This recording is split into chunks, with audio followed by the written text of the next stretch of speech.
जय हिंद साथियों। Central TT के रिजल्ट आने के बाद में आप सबने अपने नंबर्स भी चेक कर लिए होंगे। बहुत सारे स्टूडेंट्स के मन में खुशी की एकदम लहर दौड़ गई होगी। साथ ही साथ बहुत सारे ऐसे भी स्टूडेंट्स हैं जो इस एग्जाम में क्वालिफाई नहीं कर पाए हैं। वो कट ऑफ नहीं क्वालिफाई कर पाए, वो कट ऑफ पार नहीं कर पाए जितने पास होने के लिए जरूरत होती थी। इस छोटी सी वीडियो में, छोटी क्या लंबी हो सकती है, क्योंकि बहुत ही डिटेल्ड जाने वाला हूं मैं आज के सेशन में कि आप कैसे पढ़ते हो या टॉपर्स आखिर कैसे पढ़ते हैं जिससे वो बहुत अच्छे नंबर्स पा जाते हैं कॉम्पिटिटिव वनडे एग्जाम्स में। तो आज की वीडियो में हम लोग जिस टॉपिक पर बात करने वाले हैं, जरूरी नहीं है कि आप उसको सिर्फ सीटेट के रेफरेंस में देखिए। बताने वाला हूं सीटेट के रेफरेंस में, लेकिन अगर आप किसी और वनडे एग्जाम के लिए तैयारी कर रहे हो तो ये जरूर जानिएगा कि जितनी चीजें हम इस वीडियो में आपके साथ में डिस्कस करेंगे वो उस एग्जाम पे भी अप्लाई होंगी। ठीक है, सही रणनीति क्या है किसी भी एग्जाम को क्रैक करने का, और सही रणनीति क्या है कि किसी भी एग्जाम में अच्छे नंबर से क्वालिफाई होने का, मतलब सिलेक्शन लेने का। तो अगर आपका सीटेट का पेपर 1 हो या पेपर 2 है, जरूर देखिएगा पूरा सेशन। चलिए शुरू कर देते हैं बिना किसी देरी के। देखिए, किसी भी एग्जाम को क्वालिफाई करने के लिए आपके पास में इतने कंटेंट की जरूरत होती है। हालांकि पिछली वाली वीडियो में फेल होने की वजह में मैंने इन पर बताया था कि कौन कौन से पॉइंट से आप फेल होते हैं। एक बार इस पर डिस्कशन करते हैं, टॉपर्स कैसे पढ़ते हैं और कैसे आप बढ़िया नंबर पाते हैं। पूरी वीडियो देखिएगा जरूर, क्योंकि ऐसा लिखा हुआ है, इसको देख करके जाने का कोई मतलब नहीं जब तक आप उस टॉपिक को अच्छे से एक्सप्लेनेशन उसका ना समझें। कॉपी पेन उठा लीजिएगा और अगर जो भी बात अच्छी लगेगी उसको नोट डाउन करिएगा और आप गांठ बांध करके बैठ जाइएगा कि हमको ये करना है तो करना है। देखिए, सबसे पहले जरूरी नहीं है सेंट्रल टीटी का मैंने कहा रेफरेंस, लेकिन आप इसके परिप्रेक्ष्य में भी देख सकते हो। अगर आपका सेंट्रल टीटी के बाद का भी कोई एग्जाम है तो उसके रेफरेंस में भी देख सकते हो। सबसे पहले आपको पता होना चाहिए किसी भी एग्जाम में क्वालिफाई करने के लिए कि उसका सिलेबस जो है वो है क्या।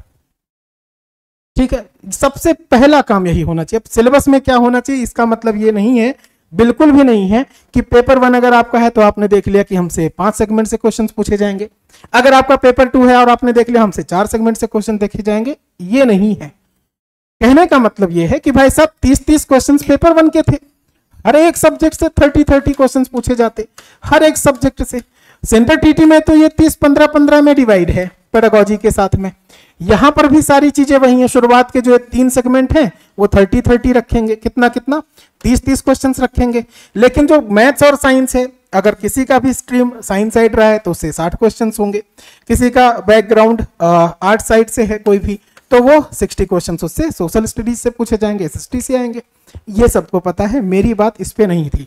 मैं कहना चाह रहा था कि आप चाइल्ड डेवलपमेंट एंड पेडागोजी के टॉपिक्स उठाइए, इंटरनेट पर भी इजीली अवेलेबल हैं कि आपके जो लैंग्वेज 1 आपने चुना है, अगर हिंदी, लैंग्वेज 2 संस्कृत या ऐसा इंग्लिश या उर्दू, मैथमेटिक्स का पार्ट, ईवीएस का पार्ट, ऐसे ही जिस एग्जाम की आप तैयारी कर रहे हो उसमें कौन कौन से सब्जेक्ट आएंगे, उन सब्जेक्ट के अंदर कौन कौन से टॉपिक के क्वेश्चंस आएंगे, ये ऑफिशियल सिलेबस आ जाता है सबके पास में। इस पर बहुत डिस्कशन हुआ है, कम से कम 4 से 5 बार। जब सीटेट के लिए हम लोगों ने बैचेस स्टार्ट करे हैं यूट्यूब पर एग्जाम कोच की तरफ से, तब आपको मैंने पूरा का पूरा एक्सप्लेनेशन दिया है हर एक सब्जेक्ट वाइज उसके टॉपिक का। सबसे पहला काम यह होना चाहिए कि आप किसी भी पेज पे पूरा सिलेबस लिख लो। Like child development and pedagogy का, चाइल्ड डेवलपमेंट एंड पेडागोजी, बाल विकास एवं शिक्षण का एक टॉपिक लिखा होना चाहिए उस पेज पे। अगला लैंग्वेज 1 का, हिंदी हो, संस्कृत हो, इंग्लिश हो, उर्दू, जो भी आपके पास भाषाओं में चुन रखे हैं वो। Mathematics and pedagogy, EVS and pedagogy का पूरे सिलेबस के अंदर के टॉपिक्स लिखे होने चाहिए। पढ़ने का तरीका यही होता है।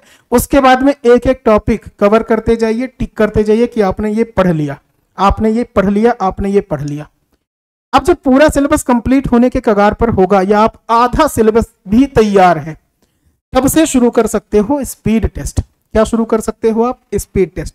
स्पीड टेस्ट का मतलब क्या है कि आप इस पर प्रैक्टिस करिए। जितना आपने पढ़ा उस पर प्रैक्टिस बहुत जरूरी है। इस चीज की प्रैक्टिस बहुत जरूरी है कि आपने जो पढ़ा वो कैसे अटेम्प्ट कर पाते हो। आप जो पढ़ रहे हो वो कैसे अटेम्प्ट करते हो, कैसे कर पाते हो within time. Speed test का मतलब क्या है कि आप टाइमर सेट कर लो, 2.5 घंटे का एग्जाम होता है आपका, कोई और एग्जाम देने वाले हो 2 घंटे का होता है। उतने टाइम में उतने क्वेश्चंस उठाइए, अटेम्प्ट करिए, देखिए कितने करेक्ट कर पाते हो। स्पीड टेस्ट लगाने से फायदा क्या होता है? फायदा ये होता है, ये टॉपर्स की बातें हैं जो मैं आपको बता रहा हूं। स्पीड टेस्ट लगाने से फायदा ये मिलता है कि आप जब 150 क्वेश्चंस अलग अलग टॉपिक अलग अलग सब्जेक्ट के करते हो, तब आपको आइडिया हो जाता है कि आपके कौन से सेगमेंट का क्वेश्चन ऐसा था जो नहीं हो पाया है। बात मेरी समझ पा रहे हो? हिंदी में अगर आपसे कोई मुहावरा पूछा गया और आप अटेम्प्ट नहीं कर पाए किसी एक स्पीड टेस्ट में, इसका मतलब मुहावरे का वो वाला मुहावरा आपसे छूटा था, तो आप उससे रिलेटेड पढ़ोगे। मैथमेटिक्स का परसेंटेज का कोई सवाल आया और आप नहीं कर पाए, मतलब ये हुआ कि परसेंटेज के अंदर जो टॉपिक था जिससे सवाल पूछा गया था वो आपसे नहीं हो पाया, मतलब आप नहीं कर पाते, उसको फिर से पढ़ना होगा, फिर से पढ़ लीजिए।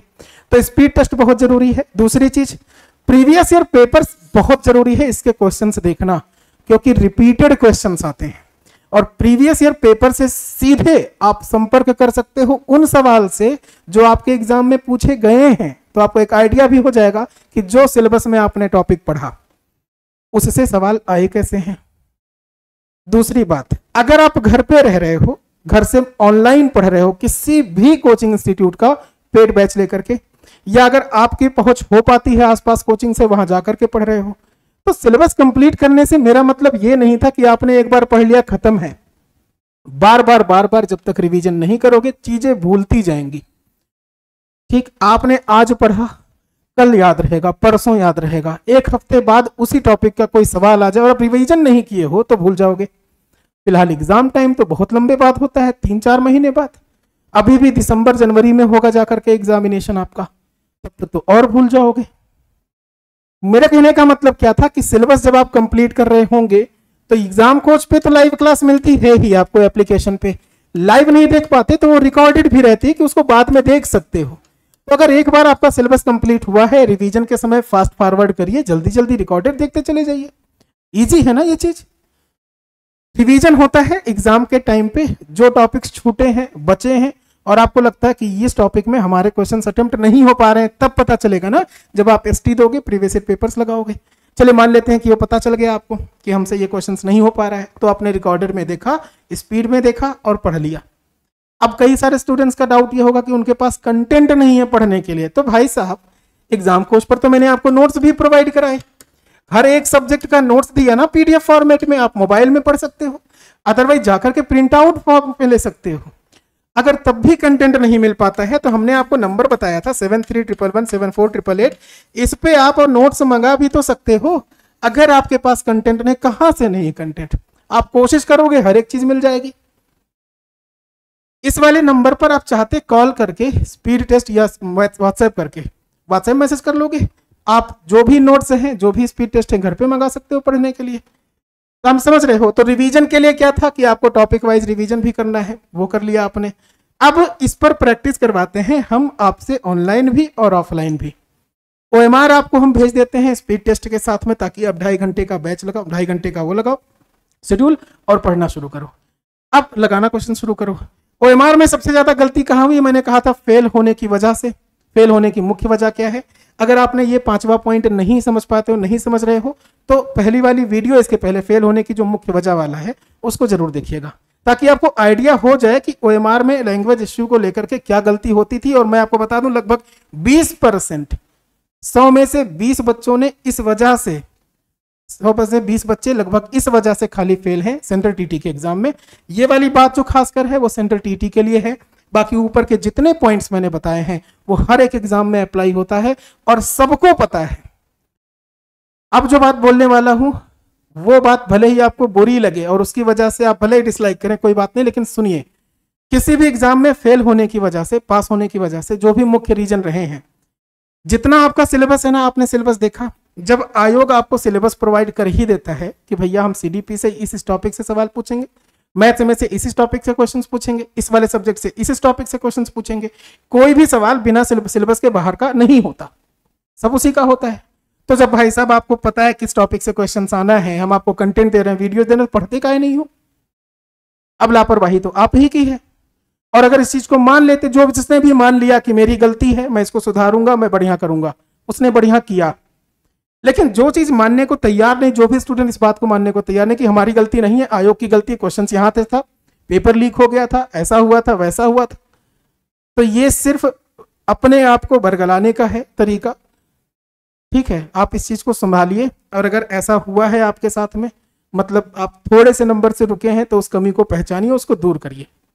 ठीक है, टॉपर्स ऐसा नहीं सोचते भाई साहब, वो अपनी कमियों को देखेंगे, ढूंढेंगे और उसको सही कर लेंगे। तो आप ही की इस वाली क्लास में, इस वाली वीडियो में मुझे आपको इतनी बात बतानी थी कि आपने अगर इन टॉपिक्स पर फोकस कर लिया, एक बार लिख लीजिएगा कि सिलेबस आपको कवर करना है लाइव या रिकॉर्डेड में। एग्जाम कोच के एप्लीकेशन पर सारा कंटेंट अवेलेबल है, इससे व्हाट्सएप से मंगा सकते हो, कोर्सेज भी परचेज कर सकते हो। एप्लीकेशन जो है ना, उसका नाम है, प्ले स्टोर से जाकर के इंस्टॉल कर सकते हो, एग्जाम कोच ऑफिशियल नाम से एप्लीकेशन है। इस वाले एप्लीकेशन को इंस्टॉल करिए प्ले स्टोर से, और नहीं भी समझ पाते हो क्या करना है, तो इस पे व्हाट्सएप कर दो, कॉल करके वो बता देंगे कि कैसे आपको एडमिशन लेना है, कैसे आपको बैचेस मिलेगा। ठीक है, इसके बाद में सिलेबस तो आपको पता ही चल गया, बस इतना ही काम करना था, सारी चीजें अपने आप हो जाएंगी। ठीक है, बड़े आराम से आप क्वालिफाई भी कर जाओगे। जिस भी अपकमिंग एग्जाम के लिए प्रिपरेशन कर रहे हो, उसके बैचेस एग्जाम कोच के ऑफिशियल पर हैं, डायरेक्टली कांटेक्ट में रहिएगा, इस वाले व्हाट्सएप नंबर से हर एक समस्या का समाधान मिलेगा। मैं मिलता हूं आपके साथ में अपनी क्लास में। मेरी क्लास इसी वाले यूट्यूब चैनल एग्जाम कोच पर आपके साथ में लाइव होती है डेली रात के 7 बजे। तो जरूर जुड़ने की कोशिश करिएगा उस क्लास में, मैथमेटिक्स के साथ में, एक नए एक खास टॉपिक के साथ में। इस वाली वीडियो में इतना ही रहता हूं। फ्यूचर के लिए ऑल द बेस्ट, आपके नए पेपर के लिए all the best to all of you. Thanks to all of you, love you to all of you. जय हिंद।